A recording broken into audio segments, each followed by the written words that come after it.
How's everyone doing today? Welcome back to Sinister Customs. So this time last year is when I built Mr. Worth It. And I didn't have a YouTube channel at the time. I just posted him up on a few of the Facebook groups, and he got quite a bit of attention. And so I had a lot of people asking how I'd made it, all this kind of thing. At that time, he was running all-wheel steer, but I took that off because I needed the front axles, so he's just front-wheel steer now. But yeah, I had a whole bunch of people asking how I made it, all this, what I did for that, and instead of trying to answer each and every question, I thought it'd be easier just to make a YouTube and go over the build that way. And so that's where Sinister Custom started, was pretty much through Mr. Worth It here. But I mean, he's got some things I've got to still go back and readdress. I've put him through his paces in this past year, that's for sure. But holding up extremely well for being mostly a model kit. And I mean, the whole frame is literally just the model kit. There's nothing nothing really there for a chassis, so I am very surprised on how well he's held up. But I think it's time to outdo Mr. Worth It, and we got a 6x6 build off going on right now with Jay's Expedition RC, B. Koshner, and Psycho 13. And so I'm going to be doing another 6x6. Went out and got some carbon fiber. So you can just get this on Amazon. This is 1.5 millimeter thickness. And that's plenty thick for what we're doing. I mean, it's got a little bit of give to it, but got plenty. So that's going to be good for a chassis. I did also, there's some comparison. That's 4 millimeter.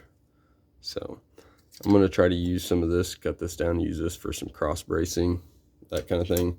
I got the 4 millimeter, hoping I could drill into it and thread that a little bit so that way I can just screw into that.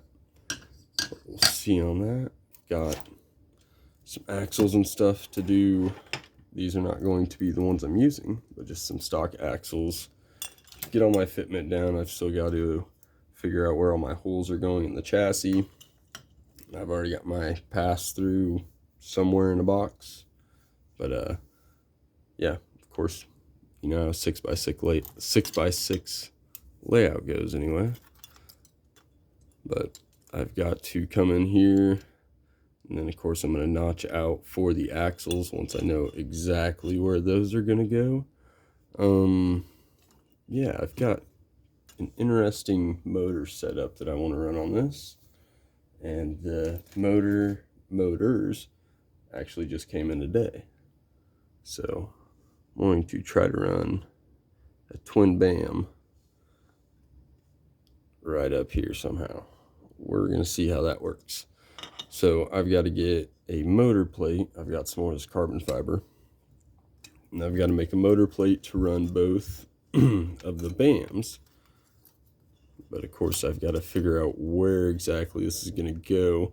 It needs to go almost all the way forward to match up good with the wheel openings on the body. Oh, which I'll get that. So there's the body we're going to be running. But yeah, so it needs to be pretty much all the way forward for that. But I've got room for up and down. So I've got to get the motor plate made so I can figure out where exactly these are going to land. And if they're going to go through the hood or if they're going to stay under the hood, what I'm going to do there. I still have a lot of modifications I want to do to the body. Not sure if I'm going to run the little sleeper back there on it or not, but I've got it kind of just taped together just to get an idea of what all I want. But yeah, so far that is the start to the 6x6 build off. Got quite a bit other things I want to do to it. Oh yeah, the gears for the transmission. These are Mofo Mod 5. I think they're called bomb-proof transmission gear set. So should be able to hold the power of those BAMs.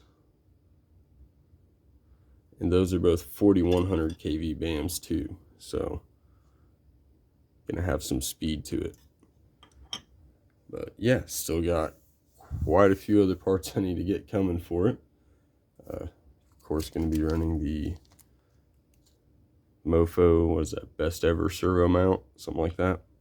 But I love this because, like, especially right now, which I haven't picked a servo, these will fit every servo. So at this point in time, I can pick these up for just a little bit more than your regular, like, what is it, Emax servo mount, whatnot, and it'll fit everything. So when haven't quite decided yet, that's great. Still got to figure out what links I need to run, where things need to go. Got me a nice bag of stock links so I can check through those and figure out which ones need to go where. Yeah, still a lot of planning, trial, hopefully not much error, but as we all know, customizing things, there's a lot of error that comes into it and trying to overcome those errors. So yeah, oh, there's the, so I'll be making a mount somewhat similar to that one, just with another side over here to run another motor. So it'll be motor on each side. I would really like them to stick out of the hood, but we'll see where things land. But yeah, that is pretty much where I am at with this for now, and hopefully get the motor mount made this week, so that way I can figure out where that needs to land, get all my holes drilled there. Once I've done that, then I can start moving back. I'll probably have another skid plate back here somewhere, run these links to that skid plate, run drive shaft to that. I'll probably have another transmission in there, run that drive shaft to that transmission, or just pretty much just be using it as a pass through, whatever, and then run it to this axle and then pass through to that other axle. It's going to be the plan there. So once I figure out where this lives, I can figure out where that one lives, figure out what size links I need. Once I do that, I will make an order in and get me some links and move on from there. So stay tuned and be sure to check out B. Koshner, Jay's RC Expedition, and Psycho 13 Garage, because they also are going to be building a 6x6. So let's see what everybody's got. Have a good one.